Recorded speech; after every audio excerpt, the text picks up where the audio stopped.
સુરતમાં 1000થી વધુ બહેનોએ 3 ભાઈઓના કલાઈ પર રક્ષાની રાખડી બાંધીને અનોખા રક્ષાબંધનના તહેવારની ઉજવણી કરાઈ હતી, જેમાં રાખડીઓ બાંધનાર બહેનો હતી પિતાની છત્રછાયા ગુમાવનાર અને અનાથ। જુઓ અમારા વિશેષ અહેવાલ કે એવો ભાઈ કોણ છે। શ્રાવણ સુદ પૂનમનો દિવસ એટલે રક્ષાબંધનનો દિવસ। રક્ષાબંધનનો દિવસ એટલે ભાઈ બહેનના પ્રેમનું પ્રતીક। આ દિવસે દરેક બહેન ઉત્સાહપૂર્વક પોતાના ભાઈને રાખડી બાંધી પોતાના ભાઈની આરોગ્ય અને સુખાકારીની પ્રાર્થના કરતી હોય છે। ત્યારે દરેક ભાઈ પણ પોતાની બહેનની રક્ષા કરવાનું વચન આપે છે। ત્યારે સુરતમાં એક અનોખો રક્ષાબંધનના તહેવારની ઉજવણી થઈ હતી, જેમાં પિતા ગુમાવનાર દીકરીઓ તેમજ અનાથ દીકરીઓની માટે પીપી સવાણી પરિવાર દ્વારા દર વર્ષની જેમ આ વર્ષે પણ અનોખી ઉજવણી કરી હતી।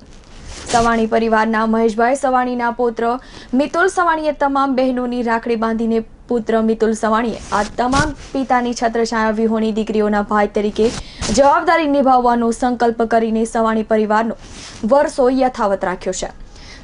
જેના ઘરમાં મોભી ના હોય એટલે નિરાધાર થઈ જાય છે, પરંતુ સુરતના સેવાભાવી પરિવાર ગણાતું સવાણી પરિવાર દ્વારા આવા પરિવારને વોફ મળી રહે અને પોતાના ભાઈ જેવો ભાઈ મળી રહે તેવા હેતુથી સવાણી પરિવાર દ્વારા અનોખી રક્ષાબંધનનું આયોજન કરાયું હતું। અનોખી રક્ષાબંધનની ઉજવણીમાં મહેશભાઈ સવાણીએ દીકરી માને તમામ બહેનો હાજરી આપી હતી, તેમજ પરિવારના મોભી વલ્લભભાઈ સવાણી અને વિઠ્ઠલ રાદડિયા હાજરી આપીને કાર્યક્રમને સફળ બનાવ્યો હતો। આમાં જે મારી બહેનો છે જેમને ભાઈનો એટલે કોઈ ભાઈને રાખડી બાંધવા માટે નહીં હોય તો એની માટે આ આયોજન કરવામાં આવ્યું છે કે એ રાખડી બાંધે અને આ જનનીધામમાં જેટલી બી અનાથ બહેનો છે એ બી રાખડી બાંધે, એક ભાઈ મળે એમને, એટલે આ આયોજન કરવામાં આવ્યું છે અને આ ચોથું વર્ષ છે આપણે આ આયોજન કરીએ છીએ। લાસ્ટ યર અભરામાં હતું, એની પહેલાં જનનીધામ હતું અને આ વર્ષે બી જનનીધામમાં છે।